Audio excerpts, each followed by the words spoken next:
இப்போ ஒரு 2 நாளா அதிமுகவும் அதிமுக ஐடிவிங்கும் நம்ம தளபதி விஜய் அவர்களை விமர்சனம் பண்ணிட்டு இருக்காங்க. இல்ல நான் கேக்குறேன், மனசாட்சியை தொட்டு சொல்லுங்கடா, நீங்க எல்லாம் தளபதி விஜயை விமர்சனம் பண்றதுக்கு உங்களுக்கு எல்லாம் தகுதி இருக்கா?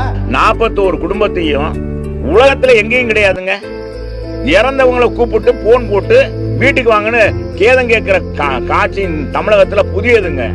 அடடடா, இந்த அதிமுகவை சார்ந்தவங்க பெரிய யோக்கிய சிகாமணி மாதிரி பேசிட்டு இருக்கீங்களே. 2018 யாரும் மறந்துருக்க மாட்டீங்கன்னு நினைக்கிறேன். தூத்துக்குடியில ஸ்டெர்லைட் ஆலைக்கு எதிராக அப்பாவி பொதுமக்கள் போராட்டம் பண்ணும்போது எந்த ஒரு முன்னறிவிப்பும் இல்லாம அந்த அப்பாவி போராட்டக்காரர்கள் மீது துப்பாக்கி சூடு நடத்தி 100க்கும் மேற்பட்டவங்க பாதிக்கப்பட்டாங்க. 13 பேரு அப்பாவியா குண்டடிப்பட்டு இறந்து போனாங்க.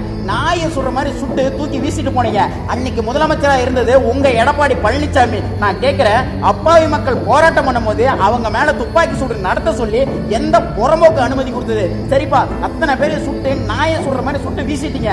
அத்தனை பேர் குடும்பத்தை வீட்டுக்கும் உங்க எடப்பாடி பழனிசாமி ஒவ்வொரு வீடா போயிட்டு ஆறுதல் தெரிவிச்சுட்டு வந்தாரடா.